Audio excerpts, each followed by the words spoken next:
we're starting 2026 off with something positive, I suppose.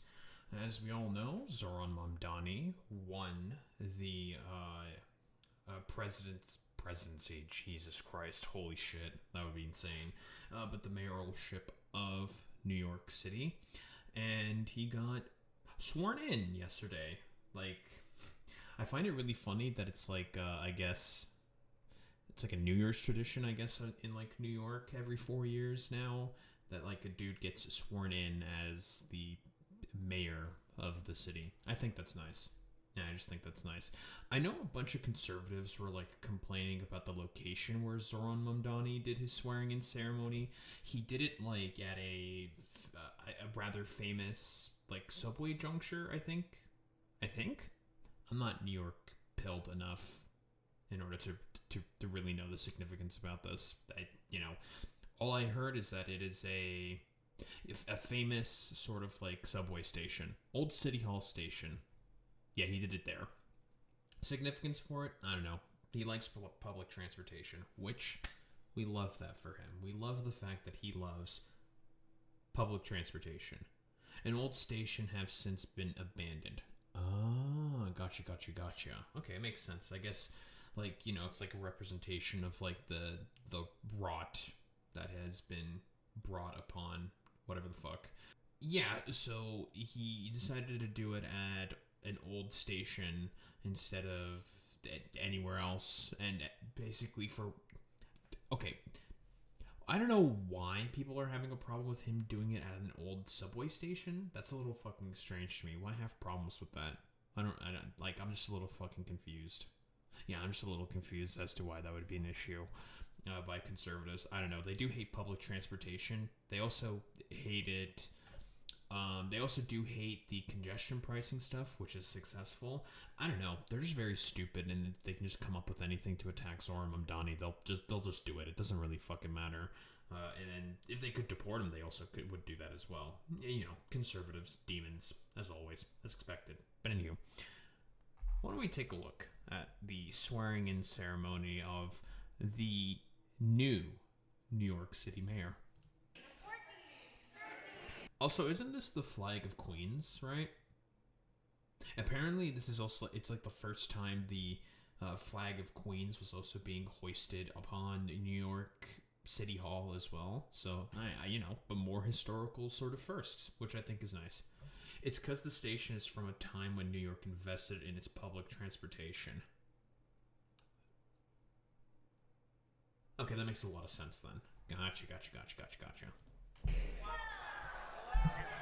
10, 9, 8, 7, 6, 5, 4, 3, 2, 1. Happy New Queer. Happy Zohran Mamdani. Good evening, everyone, and Happy New Year to all. Isn't that Letitia James? I think that's her, right? I believe that's her. You. And I can't think of a better way to usher in 2026 than to be amongst family and friends. That is her. And to inaugurate the man. Yeah, if I recall correctly, like, Zohran Mamdani did put in quite a bit of effort to court Tish James, because she is the current AG of New York, because from what I recall correctly, and this is, again, Zohran Mamdani's, like, political chops coming through, lefties, you could learn something about this. She is quite popular within the state because of a lot of her actions against Donald Trump, because it turns out Orange Man is kind of bad, guys. Who will bring about a new era of progress, promise, and prosperity for New York City. Zohran, I am so proud of what you have accomplished, and I'm filled with joy about what we will accomplish for our beloved city over the coming years. And so with that, let us begin. I'm looking forward to it as well, Zohran. Please repeat after me and raise your right hand. I, Zohran Mamdani, do solemnly swear that I will support the Constitution of the United States. That I will support the Constitution of the United States. The Constitution. That's going to trigger a bunch of conservatives. of the State of New York the Constitution of the State of New York, and the Charter of the City of New York, and the Charter of the City of New York, and that I will faithfully discharge and I will faithfully discharge the duties of Oh, also, yeah, real quick, a lot of conservatives are also. I do believe he's swearing on a Quran. Yes, I do. We'll also get to Bernie's. Because he also takes the oath of office in front of City Hall. I believe he also is swearing in on a Quran. That makes sense. He is Muslim, right? Whether it be like, I don't know, like culturally Muslim or not, it's irrelevant either way. It makes sense, obviously, but yeah, Zohran Mamdani. That's true. That's true. He sweared in on a Quran. Not allowed. The Quran is illegal, obviously, in the United States of America. But memes aside, it makes sense why you would do that. He is Muslim, kind of duh, right? And I wouldn't really expect anything less. Oh, right, I remember what I was going to say. A lot of conservatives have basically been doing the exact same rhetorical tactic on Zohran Mamdani as they have been with Barack Obama, preferring to just call him by his middle name instead of his actual sort of name, of course that being Zohran Mamdani. And it should be fairly obvious because the name Kwame is supposed to sound very scary and brown, and it's all about the stupid fucking fear-mongering with these people. The office of the Mayor of the City of New York, the Mayor of the City of New York, according to the best of my ability. according to the best of my ability. So help me God. So help me God. Congratulations, So Mr. help me Mayor. Allah. Didn't say Allah. Can't believe that John did not say Allah.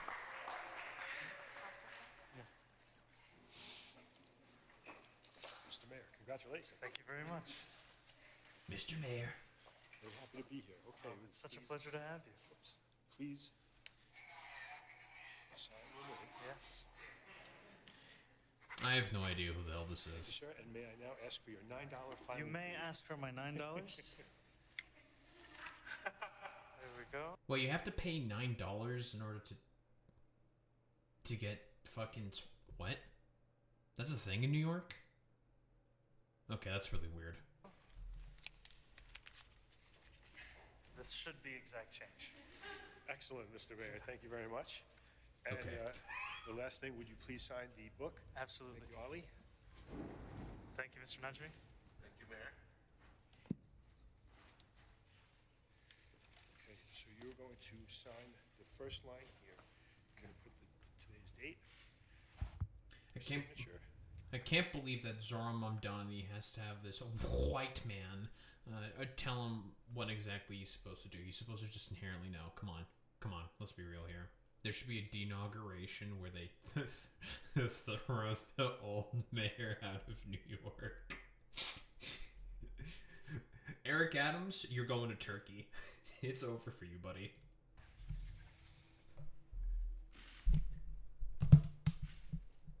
Print or sign?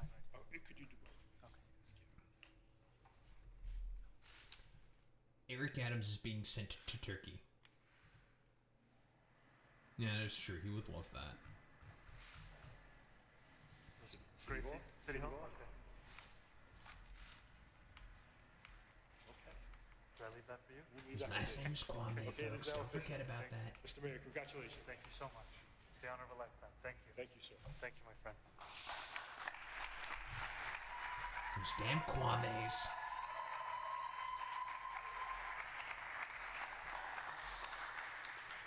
Thank you so much for everyone for being here. Happy New Year to New Yorkers, both inside this tunnel and above. And I cannot wait to see everyone tomorrow as we begin our term. This is truly the honor and the privilege of a lifetime. And after just having taken my oath to become the mayor of the city of New York, I do so also here in the old City Hall subway station, a testament to the importance of public transit, to the vitality, the health, and the legacy of our city.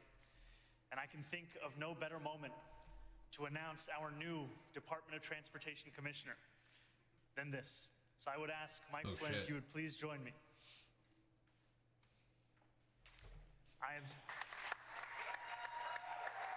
It is an honor to have Mike here alongside me as we embark on an administration that will take seriously. From what I recall correctly, I could be, I don't know, corrected by like New York natives or whatever, or someone in like the comments section or something. Isn't this guy like supposedly like really, really good or something? Like he's a really, really good candidate.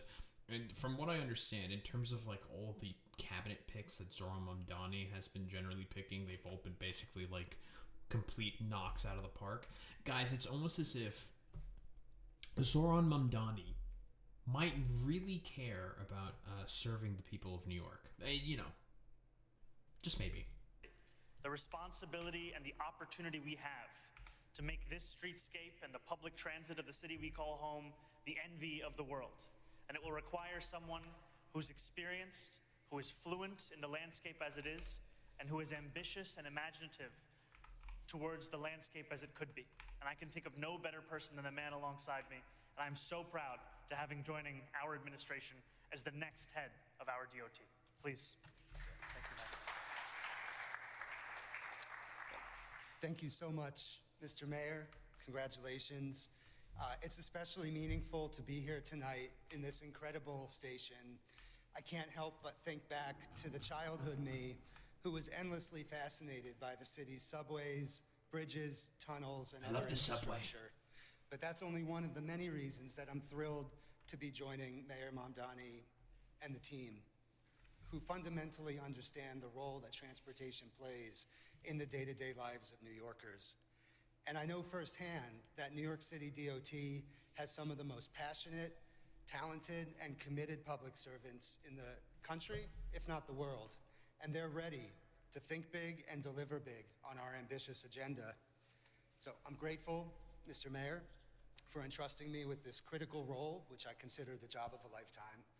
And I'm ready, I'm excited to hit the ground running and deliver real results. This is the guy who's going to bring free buses in New York, which, you know, it's pretty epic. For New Yorkers. Thank you. Thank you, my friend. Thank you. Congratulations. Thank you all so much. Now I will see you later. See him later? Well, we're going to see him right now.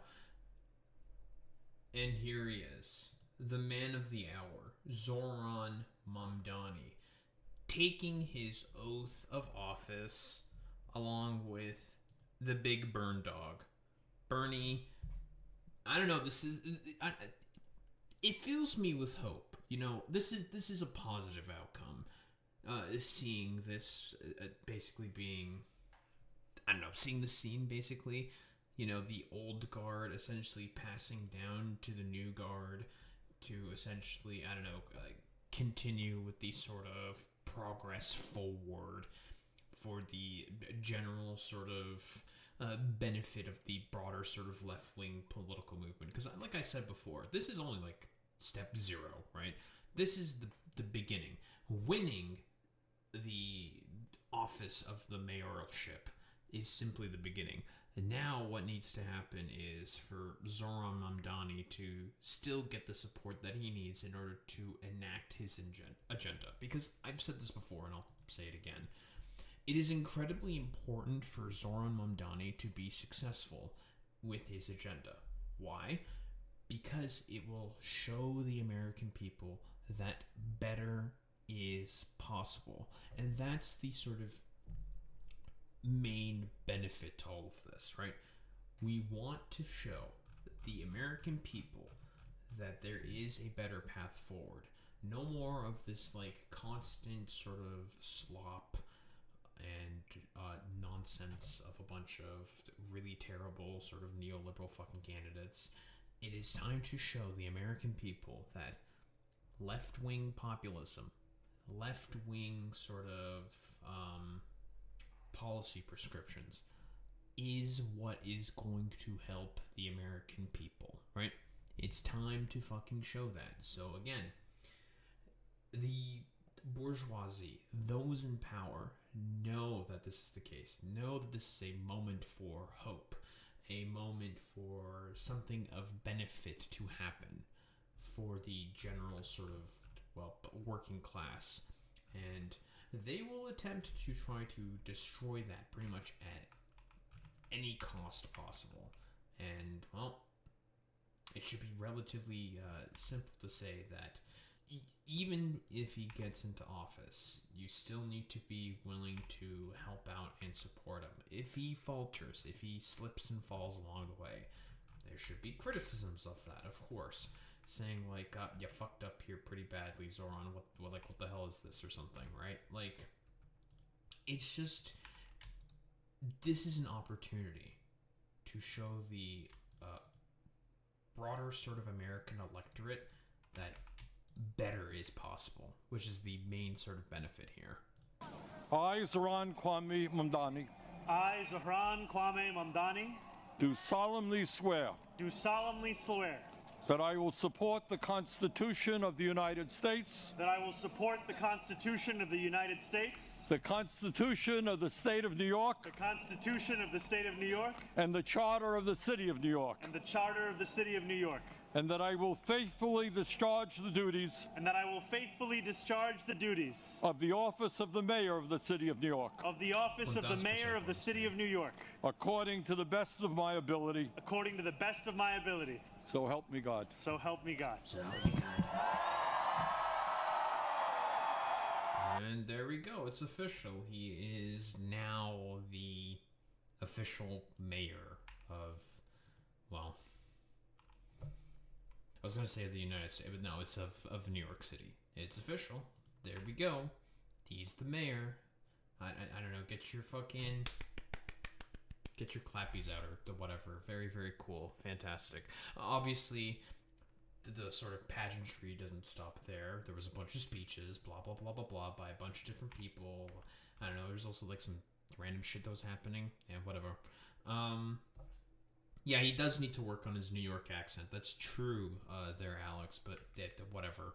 Honestly, he might be accused of doing cultural appropriation. I think what you're suggesting there, Alex, might be kind of edgy and problematic, and you should probably feel bad about it, sweaty, but, you know, I digress. We're doing a little fucking trolling right now.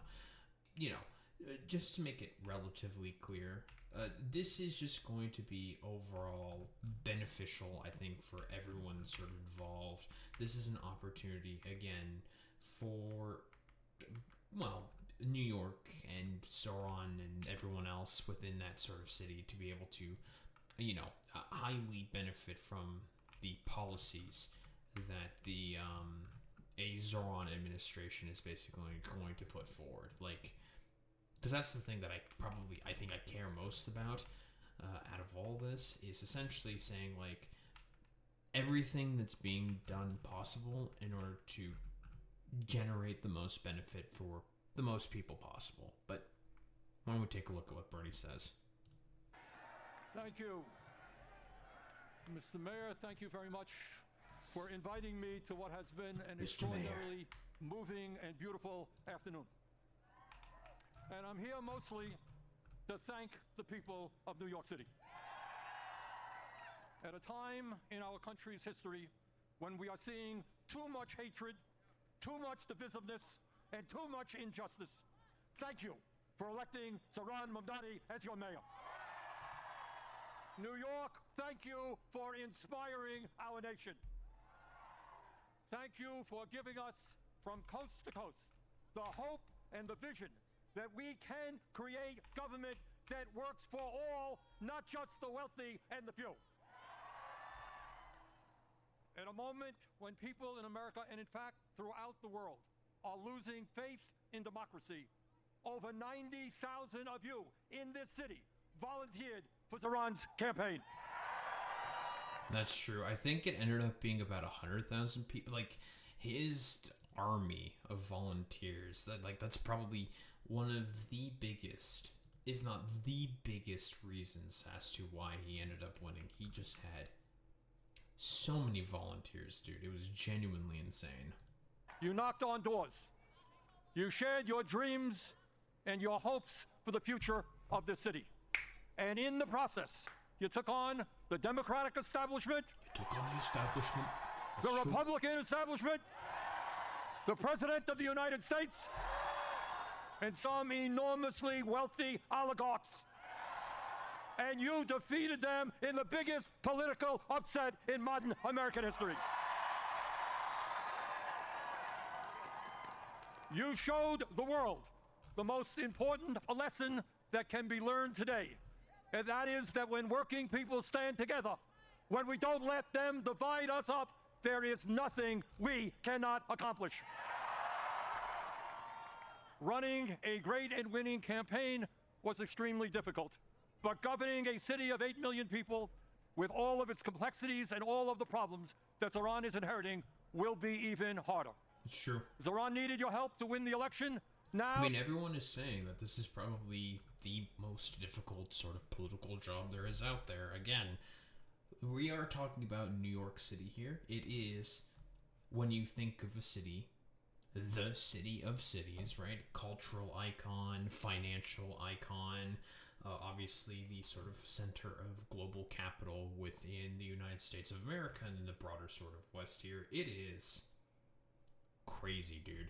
The fact that there is an avowed sort of socialist, an avowed socialist, basically being sworn in into the position of the mayoralship of the New York City, the biggest city on the fucking planet. You can make the argument, right? I'll say it's the biggest city on the fucking goddamn planet. It is, I don't know. It just feels good, feels good, I don't know. I'm trying to think of like anything else to say. I'm just trying to be overall positive, but I think, again, because you can't really stop even here. Like, let's be honest, you can't stop whatsoever.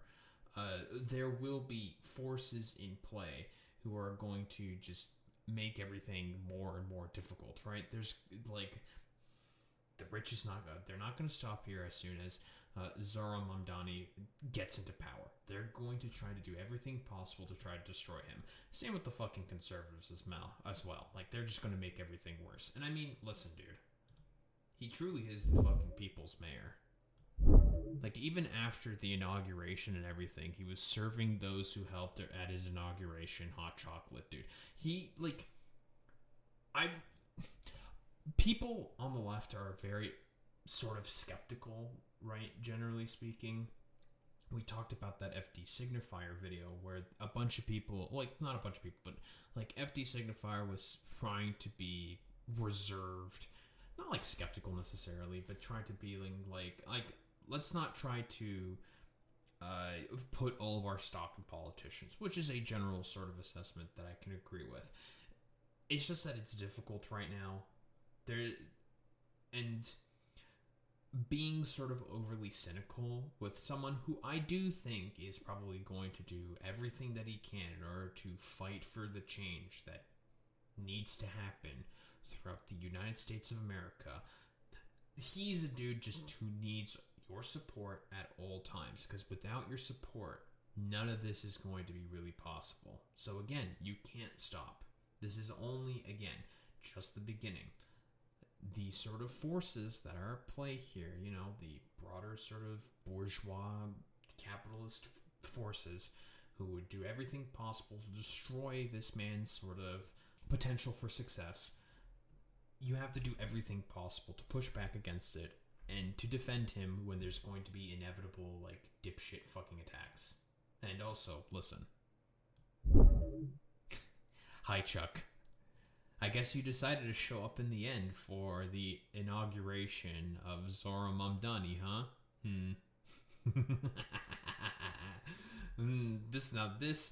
Listen, I'm gonna tell you right now. If anything, you should just support Zohran Mamdani more aggressively, just to make Chuck Schumer more of a depressed little fucking weirdo. Okay, like, if anything, like, make Chuck Schumer feel bad. All right, do it out of spite, if anything. he will need your help to govern. That's true, Brady. Grassroots democracy and people participating in the day-to-day struggles of the city will lead to good governance. Please remain involved. This is true. All of us have heard how Zohran's opponents have called the agenda that he campaigned on radical, communistic, and absolutely unachievable. Really? That's not what we believe. In the richest country in the history of the world, making sure that people can live in affordable housing is not radical. It is the right and decent thing to do. And in the midst of a massive housing crisis, it is exactly what the people of this city and this country want and need. Providing free and high-quality childcare is not radical. Countries all over the world have done it for years. It is what our kids require if they're going to be well prepared for school and what working parents desperately need. It is, in fact, what every city in America should be doing. Free bus transportation is not radical. It will save workers time and money, protect our environment, and make the city more efficient. And making sure that every family in the city, regardless of income, has access to decent, quality food at an affordable cost is not radical. Good nutrition keeps us healthy, helps prevent chronic illnesses. In the long run, city-sponsored grocery stores will save society money. Really? Lastly, and maybe most importantly, demanding that the wealthy and large corporations start paying their fair share of taxes. Yeah, I remember there was like all like the establishment Democrats just like sitting there while a bunch of people were like chanting tax the rich, tax the rich. It's gonna be good. It's good, dude. Like there's a potential, there's a moment here that can, or finally some like equitable sort of outcome can finally be produced. Generally speaking, something good can finally happen, and well, you just have to give the man, the myth, the legend, Zohran Mamdani, your support in order to be able to be successful.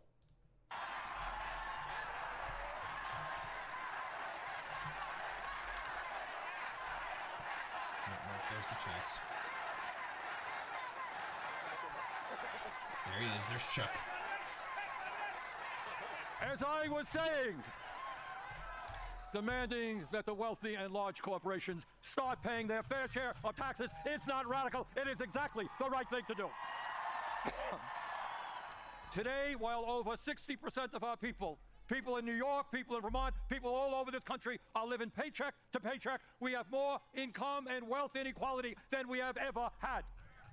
While tens of millions struggle to put food on the table, pay for health care, pay for housing, the top 1% have never, ever had it so good. And yet, there are billionaires and large corporations that pay almost nothing in taxes. That has got to end. That will end. Real? The billionaire class in this city and in this country have got to understand that in America, they cannot have it all.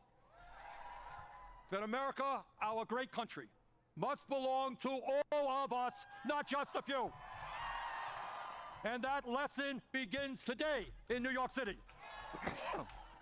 Let me thank you all for the hope and inspiration that you are giving people all over this country.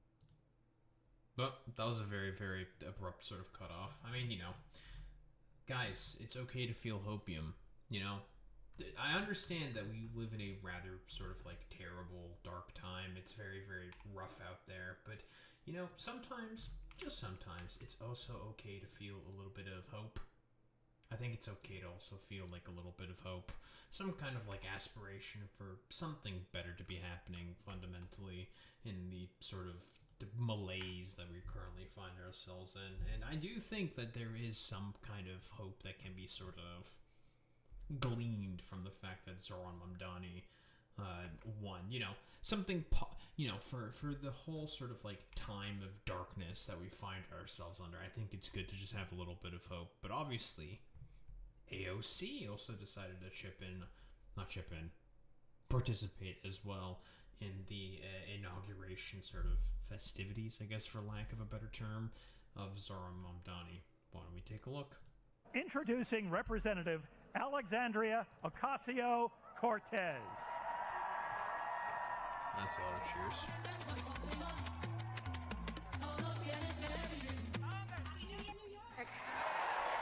My name is Alexandria Ocasio-Cortez, and it is my deep honor and privilege to welcome you to the inauguration of our new mayor of New York City, Zohran Mamdani. Kwame. We gather here today to celebrate the beginning of his leadership, as well as that of two incredible elected officials who will be guiding the city by his side, Public Advocate Jumani D. Williams and our new controller, Mark D. Levine. We also celebrate the hundreds and thousands of public servants and city leaders getting to work today, from our sanitation workers and librarians to our commissioners, deputy mayors, and our school's chancellor, as they care for our city and its people in the coming weeks, months, and years. Together, this ascent marks a new era for New York City, led by a historic new mayor in Zohran Mamdani, guided by his dedication to a working class that makes our beautiful city run. Importantly, I also ask that we consider today an inauguration for each one of us, too, the nearly 8.5 million New Yorkers who make up the greatest city on earth. Because it is the people of New York City who have chosen historic, ambitious leadership in response to untenable and unprecedented times. New York, we have chosen courage over fear. We have chosen prosperity for the many over spoils for the few.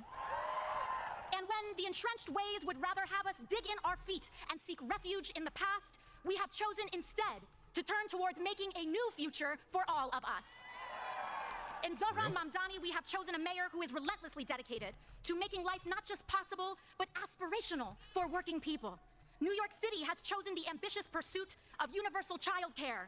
Guys, we're having hope. We're being hopium pilled. Let's fucking go, dude. Affordable rent and housing. And clean and dignified public transit for all. And we have chosen that over the distractions of bigotry and the barbarism of extreme income inequality. We have chosen this path because we know that it's the right thing to do, it's the smart thing to do, and that if we can make it here, we can make it anywhere. We're having hope. New York Let's City, go. this is an inauguration for all of us, because choosing this mayor and this vision is an ambitious pursuit. It calls on all of us to return to public life en masse. Now is the time for us to turn towards our neighbors, stand with them, and return to community life.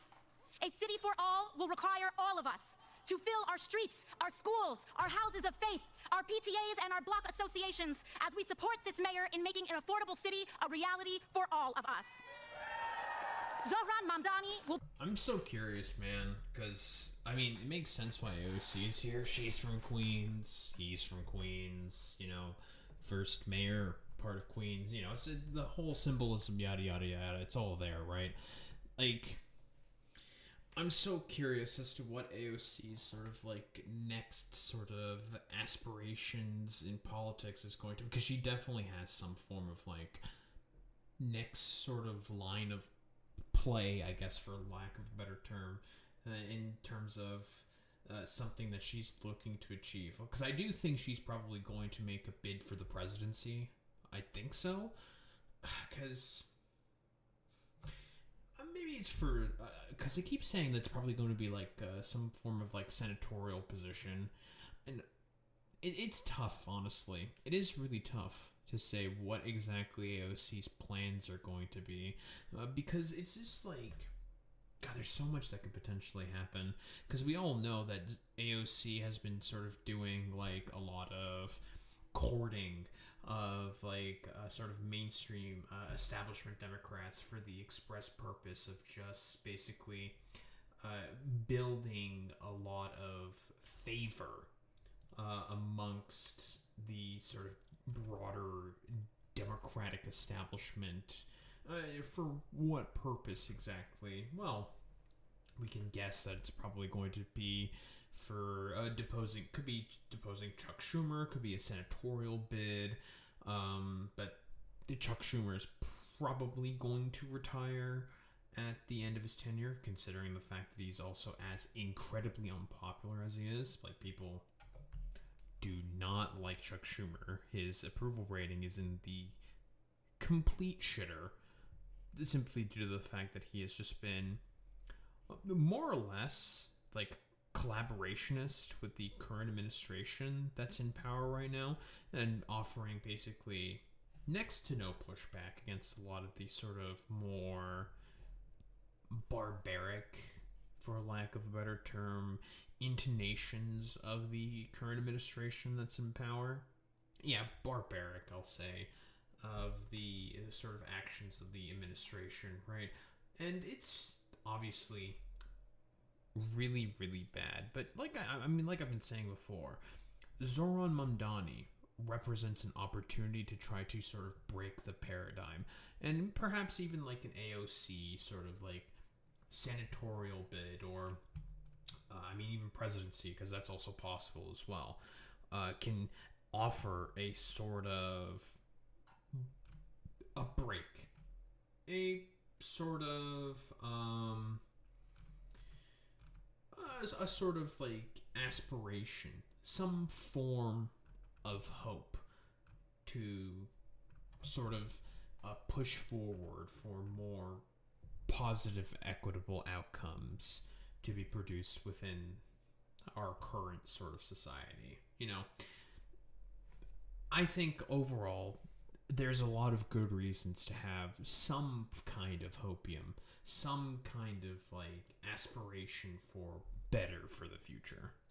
Will be the first Muslim mayor of our great city.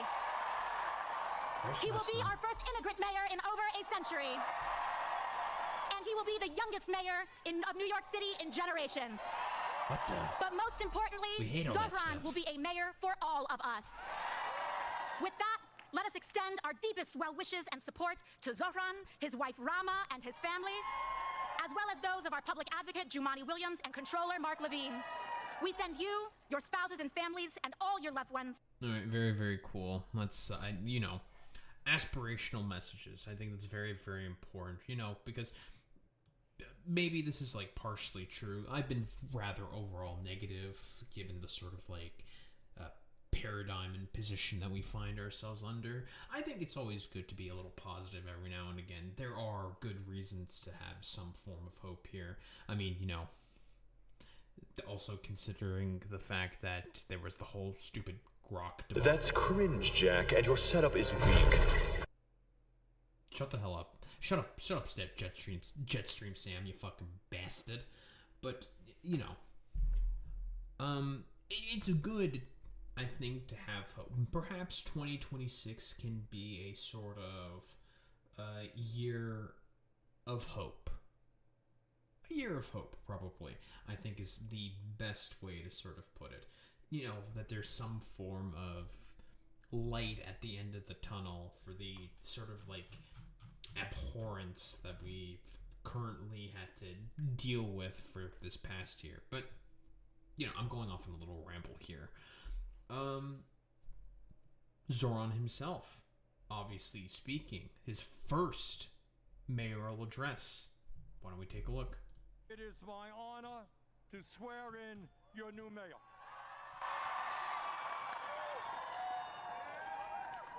Oh, I already played this clip. What the heck?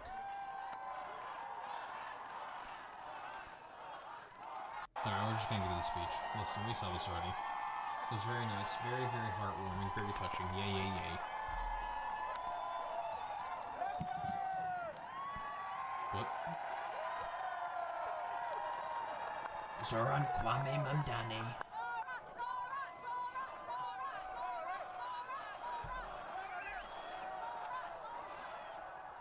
My fellow New Yorkers,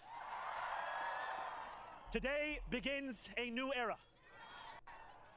I stand before you, moved by the privilege of taking this sacred oath, humbled by the faith that you have placed in me, and honored to serve as either your 111th or 112th mayor of New York City. But I do not stand alone. I stand alongside you, the tens of thousands of you gathered here. We got a little bit of an audio desync. Thank you, Fox 5. Here in Lower Manhattan, warmed against the January chill by the resurgent flame of hope. I stand alongside countless more New Yorkers, watching from cramped kitchens in Flushing and barbershops in East New York, from cell phones propped against the dashboards of parked taxicabs at LaGuardia, from hospitals in Mott Haven and libraries in El Barrio that have too long known only neglect. I stand alongside construction workers in steel-toed boots and halal cart vendors whose knees ache from working all day. I stand alongside neighbors who carry a plate of food to the elderly couple down the hall, those in a rush who still lift stranger strollers up subway stairs, and every person who makes the choice, day after day, even when it feels impossible, to call our city home. I stand alongside over 1 million New Yorkers who voted for this day nearly 2 months ago. And I stand just as resolutely alongside those who did not. I know there are some who view this administration with distrust or disdain, or who see politics as permanently broken. And while only action can change minds, I promise you this. If you are a New Yorker, I am your mayor. Really? Regardless of whether we agree, I will protect you, celebrate with you, mourn alongside you, and never, not for a second, hide from you. I thank the labor and movement leaders here today. A little bit of a fucking dig there, I think, at Cuomo. That's funny. That's good. Activists and the elected officials who will return to fighting for New Yorkers the second this ceremony concludes. And the performers who have gifted us with their talent. Thank you to Governor Hochul. Thank you as well to Mayor Adams. Dorothy's son,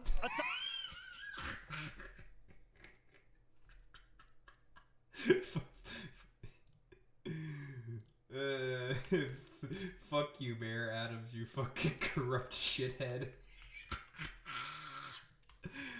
That's funny, dude. Son of Brownsville, who rose from washing dishes to the highest position in our city for being here as well. He and I have had our share of disagreements, but I will always be touched that he chose me as the mayoral candidate that he would most want to be trapped with on an elevator.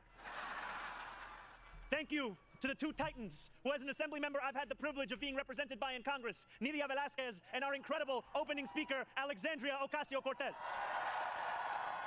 Oh yeah, he's in AOC's district, huh? Yeah, Queens. Huh. Well, that's cool. You have paved the way for this moment. Thank you to the man whose leadership I seek most to emulate, who I am so grateful to be sworn in by today, Senator Bernie Sanders. Bernie Sanders. Thank you to my teams, from the assembly, to the campaign, to the transition, and now, the team I am so excited to lead from City Hall. Thank you to my parents, Mama and Baba, for raising me, for teaching me how to be in this world, and for having brought me to this city. Thank you to my family, from Kampala to Delhi. And thank you to my wife, Rama, for being my best friend and for always showing me the beauty in everyday things. And most of all, thank you to the people of New York. A moment like this comes rarely. Seldom do we hold such an opportunity to transform and reinvent. Rarer still is it the people themselves whose hands are the ones upon the levers of change. And yet we know that too often in our past, moments of great possibility have been promptly surrendered to small imagination and smaller ambition. What was promised was never pursued. What could have changed remained the same. For the New Yorkers most eager to see our city remade, the weight has only grown heavier. The wait has only grown longer. In writing this address, I have been told that this is the occasion to reset expectations, that I should use this opportunity to encourage the people of New York to ask for little and expect even less. I will do no such thing. Listen, like I said, like this is, by the way, this is the sort of moment that Zohran, because he probably has about a year to do his sort of like main big ticket sort of items before, well, the sort of, I guess, magic wears off.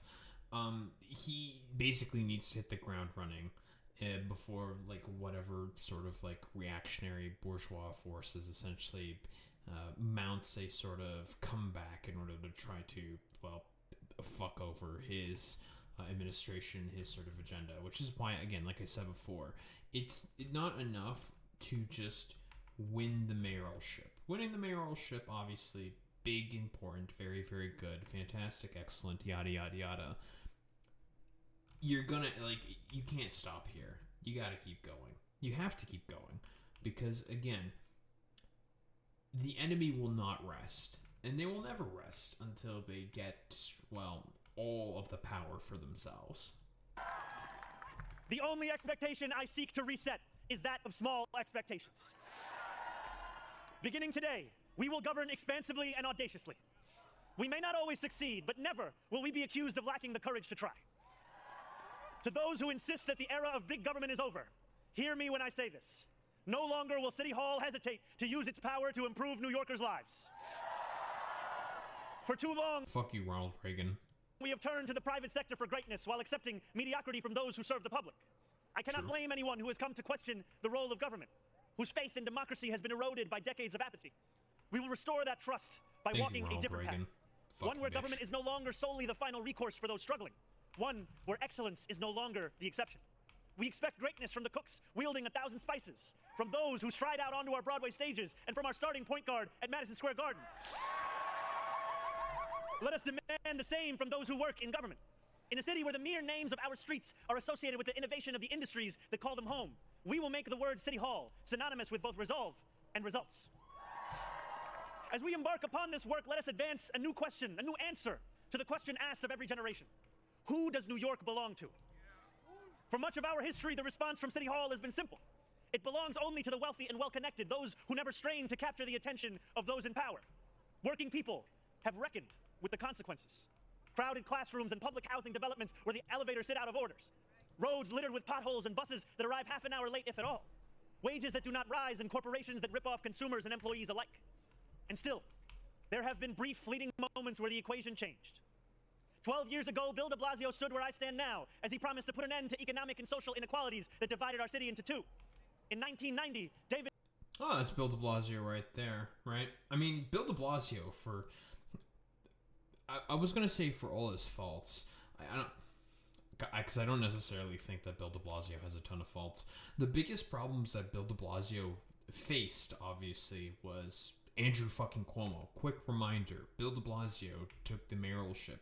It was one of the first mayors who did a rent freeze, of course. We all know this. The problem is if you have inherent sort of problems, because again, you need a lot of help from Albany itself in order to be able to get the funding necessary for a lot of the projects. Obviously, since Andrew Cuomo is a demon, not a human being, he basically made it such that it was as difficult as possible for Bill de Blasio in order to be able to enact any sort of like social, progressive sort of change within New York, right? And he's sort of seen as like a failure of a mayor within New York. Obviously, there's probably like, do I think like Bill de Blasio is as good as Zohran Mamdani? Not necessarily, but still, for a mayor, he's not the worst. I think he's like pretty alright. The problem is that if you have someone like Andrew Cuomo in power, who unironically makes an independent commission of more centrist Democrats within the governorship of Albany, voting alongside with Republicans to make it such that more progressive legislation can't happen, you can't negotiate with someone like that. You just have to try to do everything possible to work around him. And unfortunately, it didn't really end up working out all that well for Bill de Blasio.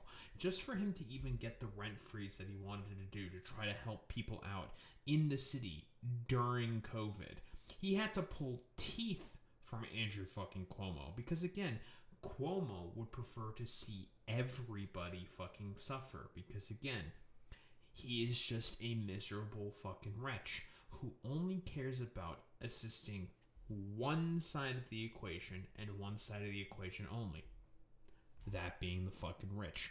Those are the only people that Andrew Cuomo has ever wanted to serve. David Dinkins swore the same oath I swore today, vowing to celebrate the gorgeous mosaic that is New York, where every one of us is deserving of a decent life. And nearly 6 decades before him, Fiorella LaGuardia took office with the goal of building a city that was far greater and more beautiful for the hungry and the poor. Some of these mayors achieved more success than others, but they were unified by a shared belief that New York could belong to more than just a privileged few. It could belong to those who operate our subways and rake our parks, those who feed us biryani and beef patties, picanha and pastrami on rye. And they know that this belief could be made true if only government dared to work hardest for those who work hardest. Over the years to come, my administration will resurrect that legacy. City Hall will deliver an agenda of safety, affordability, and abundance, where government looks and lives like the people it represents, never flinches in the fight against corporate greed, and refuses to cower before challenges that others have deemed too complicated. In so doing, we will provide our own answer to that age-old question. Who does New York belong to? Well, my friends, we can look to Madiba and the South African Freedom Charter. New York belongs to all who live in it. Together, we will tell a new story of our city. This will not be a tale of one city governed only by the 1%, nor will it be a tale of two cities, the rich versus the poor. It will be a tale of 8.5 million cities, each of them a New Yorker with hopes and fears, each a universe, each of them woven together. The authors of this story will speak Pashto and Mandarin, Yiddish and Creole. They will pray in mosques, at shul, at church, at gurudwaras and mandirs and temples. And many will not pray at all.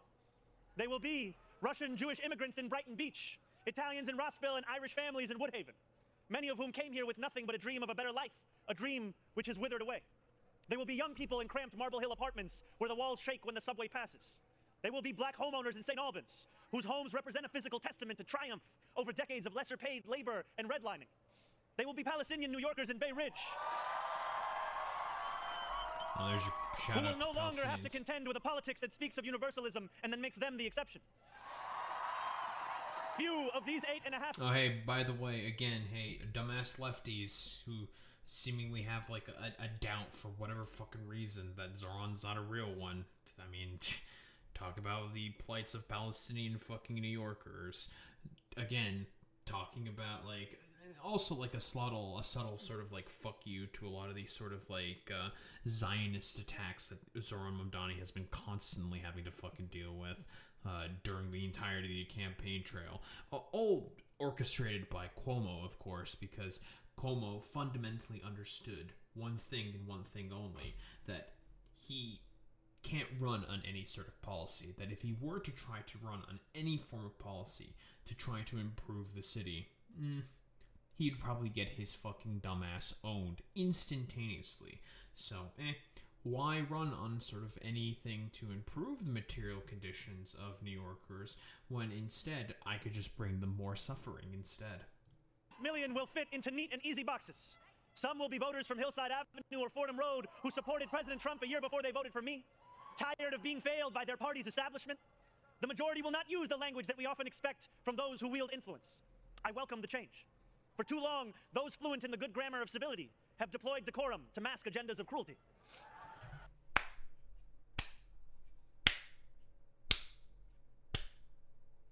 And this is how I know that Zohran is a real one. That line alone. We all know how civility politics has been used by those in power to essentially browbeat those into accepting less for the express purpose of benefiting those within power. Him mentioning that alone is significant because, again, the Democratic Party and the Republican Party, the Republicans are allowed to be as cruel as possible to those that are seen as lesser, seen those who are minorities, but the Democrats are not allowed to have those same sort of expressions, are not allowed to sort of throw themselves into the mud. It's always the fucking high road, every single time. Fuck you, Michelle Obama, you fucking dumbass bitch, for essentially cementing this sort of culture of ineptitude within the Democratic sort of party to not be fighters against those who are dishonest, because the Republican Party, fundamentally speaking, is a dishonest entity. You cannot trust them. You cannot negotiate with those terrorists, because that is exactly what the Republican Party has and always will be in its current sort of form, for lack of a better term. It is terrorists. They are all fucking terrorists. Demons. Monsters. The Republican Party is. They cannot be trusted. They cannot be reasoned with. The only thing you can do with the Republicans is to make them submit. That's the only way you can treat these people, quote unquote, that lead the Republican Party. Zohran Mamdani, alone, by saying, we cannot deal with all this civility bullshit, it is time to fucking put up a fight. is exactly what I'm fucking looking for from any one of these fucking politicians. Because again, the Republican Party is not going to be satisfied with just a little bit of power and just, slight increased fucking suffering for average sort of people. No. They want everybody, and I mean everybody, to essentially, end up in fare much worse in comparison to, their fellow man, woman, or fucking NB. These people are demons. They are demons. And you cannot, and you should never capitulate to anything from the Republican fucking Party. They are, I'm going to say this unironically, the fucking worst thing on the fucking planet. And you cannot sort of, be weak in their faces because they will chew you up and spit you out. You do not show these people any fucking mercy. And Zohran Mamdani essentially calling out the Democratic establishment by saying, do not hide behind your civility for the fact that you essentially are okay with the fucking moral abhorrence that consistently happens from your fucking side is such a good thing to see happen. Because again, the Democratic Party, fundamentally speaking, is not interested in addressing the main fundamental problems that are essentially sort of displayed or put on display by the sort of broader establishment within politics. They don't give a shit about any of this stuff. They are totally okay because of the fact that they accept a lot of the exact same funding sources and vehicles of sort of funding mostly as the Republican Party. They'll tweak around the edges and try to make slight improvements here and there, but it's never going to be enough, and people are still going to fucking suffer. Obviously, the Republican Party wants to see your death. They are significantly worse. There are differences between both parties, but the Democrats are still as culpable in a lot of the abhorrence that is currently happening in terms of, the fact that the economy basically doesn't work within the United States of America, for lack of a better term, about as much as the Republican Party, with the fact that they're just not willing to put up any effective resistance against the obvious fascistic little terrorists that are currently in power right now. You can't give in to these people. You simply cannot. Because if you do give in, they'll just chew you up and spit you out. Many of these people have been betrayed by the established order. But in our administration, their needs will be met. Their hopes and dreams and interests will be reflected transparently in government. They will shape our future. And if for too long these communities have existed as distinct from one another, we will draw this city closer together. We will replace the frigidity of rugged individualism with the warmth of collectivism. If our campaign demonstrated that the people of New York yearn for solidarity, then let this government foster it. Because no matter what you eat, how you pray, or where you come from, the words that most define us are the two we all share: New Yorkers. And it will be New Yorkers who reform a long broken property tax system. New Yorkers who will create a new Department of Community Safety that will tackle the mental health crisis and let the police focus on the job they signed up to do. New Yorkers who will take on the bad landlords who mistreat their tenants and free small business owners from the shackles of bloated bureaucracy. And I am proud to be one of those New Yorkers. When we won the primary last June, there were many who said these aspirations and those who held them had come out of nowhere. Yet one man's nowhere is another man's somewhere. This movement came out of 8.5 million somewheres. Taxi cab depots and Amazon warehouses, DSA meetings and curbside domino games. The powers that be had looked away from these places for quite some time if they'd known about them at all. So they dismissed them as nowhere. But in our city, where every corner of these 5 boroughs holds power, there is no nowhere and there is no one. There is only New York and there are only New Yorkers. 8.5 million New Yorkers will speak this new era into existence. It will be loud. It will be different. It will feel like the New York we love. No matter how long you have called this city home, that love has shaped your life. I know that it has shaped mine. This is the city where I set land speed records on my Razor scooter at the age of 12. Quickest 4 blocks of my life.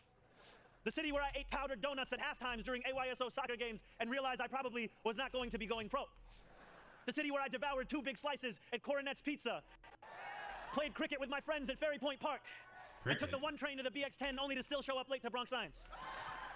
The city where I've gone on hunger strike just outside these gates. Sat claustrophobic on a stalled N train just after Atlantic Avenue and waited in quiet terror for my father to emerge from 26 Federal Plaza. The city where I took a beautiful woman named Rama to McCarran Park on our first date and swore a different oath to become an American citizen on Pearl Street. My wife. To live in New York, to love New York, is to know that we are the stewards of something without equal in our world. Where else can you hear the sound of the steel pan, savor the smell of sancocho, and pay $9 for coffee on the same block? Where else could a Muslim kid like me grow up eating bagels and lox every Sunday? That love will be our guide as we pursue our agenda. Here, where the language of the New Deal was born, we will return the vast resources of this city to the workers who call it home. Not only will we make it possible for every New Yorker to afford a life they love once again, we will overcome the isolation that too many feel and connect the people of this city to one another. The cost of childcare will no longer discourage young adults from starting a family, because we will deliver universal childcare for the many by taxing the wealthiest few. Yep, that was probably, I think, one of the main things that I think specifically Bill de Blasio wanted to do. I guess you fucking stopped that. Cuomo. Those in rent-stabilized homes will no longer dread the latest rent hike, because we will freeze the rent. You can't hate Cuomo enough, by the way. Getting on a bus without worrying about a fare hike or whether you'll be able to get to your destination on time will no longer be deemed a small miracle, because we will make those buses fast and free. We're going to make them so These fast. policies are not simply about the costs we make free, but the lives we fill with freedom. For too long in our city, freedom has belonged only to those who can afford to buy it. Our City Hall will change that. These promises carried our movement to City Hall, and they will carry us from the rallying cries of a campaign to the realities of a new era in politics. 2 Sundays ago, as snow softly fell, I spent 12 hours at the Museum of the Moving Image in Astoria, listening to New Yorkers from every borough as they told me about the city that is theirs. We discussed construction hours on the Van Wyck Expressway and EBT eligibility, affordable housing for artists and ICE raids. I spoke to a man named TJ who said that one day a few years ago, his heart broke as he realized that he would never get ahead here, no matter how hard he worked. I spoke to a Pakistani auntie named Samina, who told me that this movement had fostered something too rare, softness in people's hearts. As she said to me in Urdu, "Logo ke dil badal gaye hain." 142 New Yorkers out of 8.5 million. And yet, I don't know what that means. If anything united each person sitting across from me, it was the shared recognition that this moment demands a new politics and a new approach to power. People's hearts We will have deliver changed. nothing less Oh, okay. as we work each day to make this city belong to more of its people So I have to than say it I'm did too the day racist for before. this. Here is what I want you to expect from the administration that this morning moved into the building behind me. We will transform the culture of City Hall from one of no to one of how. We will answer to all New Yorkers, not to any billionaire or oligarch who thinks they can buy It's our over for democracy. We will govern without shame and insecurity, making no apology for what we believe. I was elected as a democratic socialist, and I will govern as a democratic socialist. Based. I will not abandon my principles for fear of being deemed radical. As the great senator from Vermont once said, what's radical is a system which gives so much to so few and denies so many people the basic necessities of life. Real? We will strive each day to ensure that no New Yorker is I think like Bernie Sanders basically has his like same fucking fitted that he did before. I think that's really funny. priced out of any one of those basic necessities.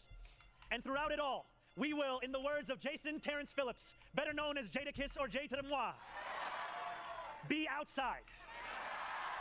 Because this is a government of New York, by New York, and for New York.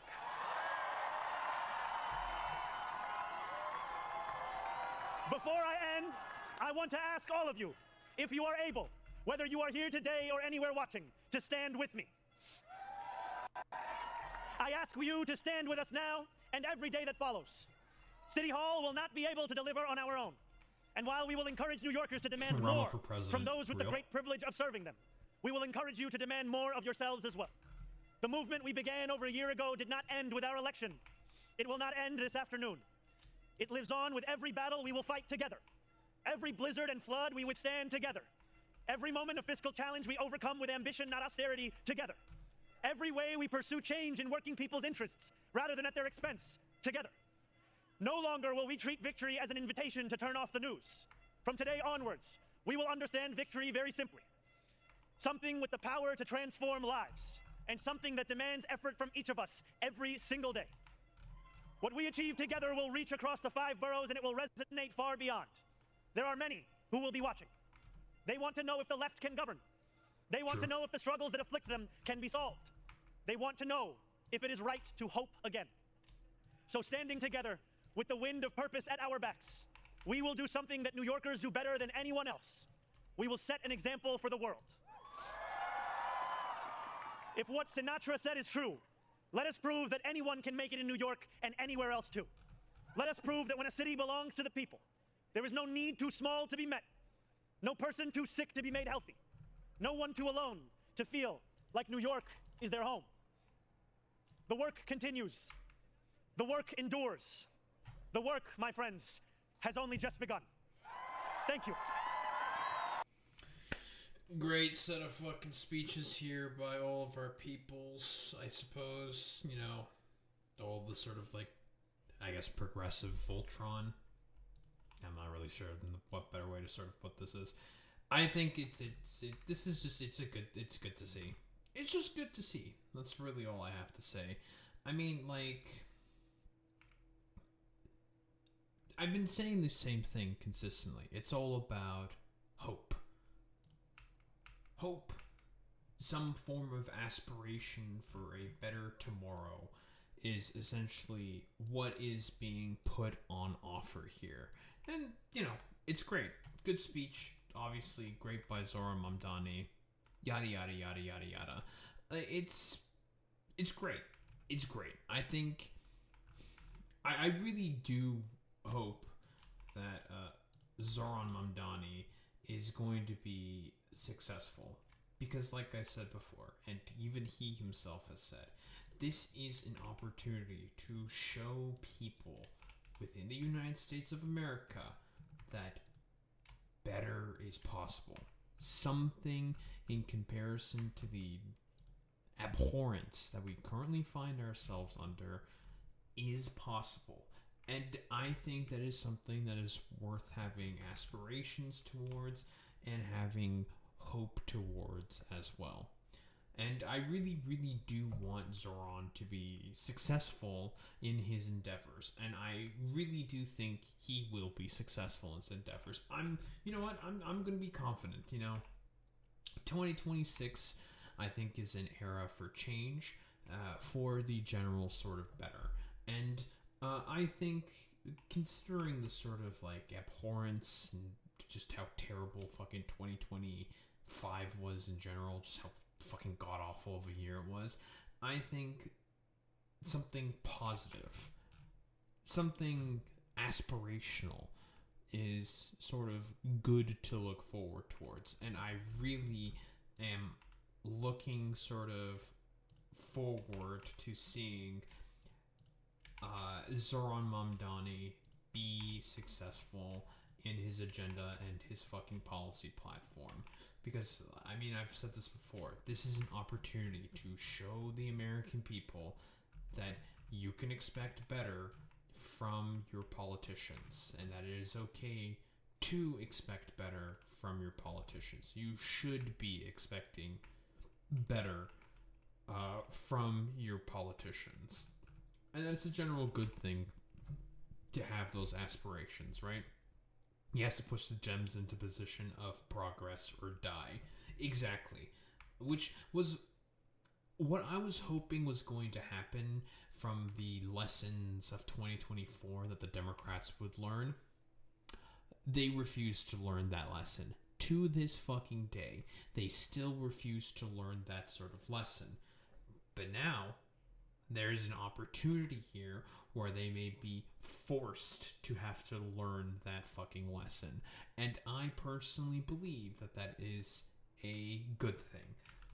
Where finally, for the once in that miserable sort of party's existence, they may be finally, and I mean finally, forced to have to reckon with the fact that if you do not, and you continue to refuse to embrace something better and to refuse continuing to push forward, you will have no other option than to embrace oblivion. Because that's the only other option that currently remains for this rather decrepit, failing party that is the Democrats right now. That is the only option to be pushing, that they can have to push forward at this current sort of juncture. It is either progress or die. Unironic, socialism or fucking barbarism type shit. I never really was like the biggest fan of that saying, but I really do think that we are essentially in the position where it's progress or fucking die, right? There is no other choice. There is no other option. And the Democrats need to fucking learn that fucking lesson. It's progress or fucking die, bitch. And broadly speaking, if the Democrats just continue to refuse to learn that fucking lesson, then they should be left in the fucking dustbin of history, like basically every other party that has risen up and also died like theirs. But yeah, good sets of speeches, obviously, by everyone sort of involved, and this is a moment of aspiration, of hope, of a potential better tomorrow. Don't think there's really much else to say besides 2026 should be a year of hope. Oh, also, before I forget to mention, Zohran Mamdani already being in office right now. I almost forgot to mention this completely. We're already seeing some form of material benefit. So for all of those who are having doubts on his sort of progressive chops, quick reminder here.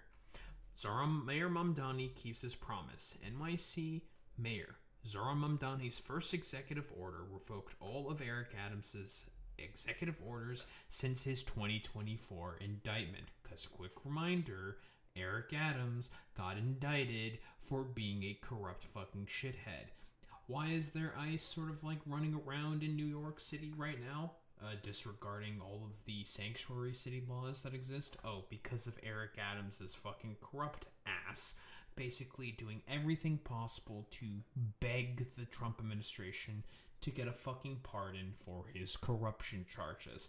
We are already seeing material benefit to Zohran Mamdani being in power. So again, for all of those who want to fucking shit on him, remember this.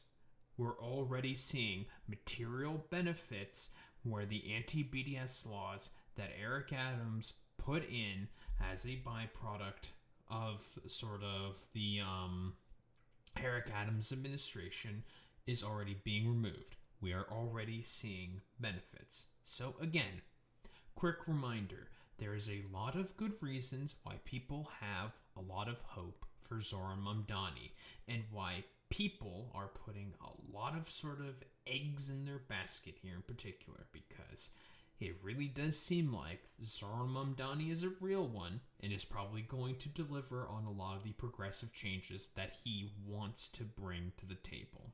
So don't forget about that, you dumb fuck, like ineffective lefties like Socialist MMA and fucking Breonna Joy Gray, that we're already seeing material benefits to Zohran Mamdani being put in power. Again, don't think there's really much else to say besides it's good to have hope and to not be as cynical as a lot of the left generally wants to be. Zohran Mamdani is already delivering on some of his promises. He needs more support in order to be able to sort of continue forward with the momentum he needs to have these sort of necessary victories for the working class, which has been basically, begged for for, at this point, the latter part of about 50 fucking years. Again, it's good to have hope, and I think that 2026 should be the year of hope.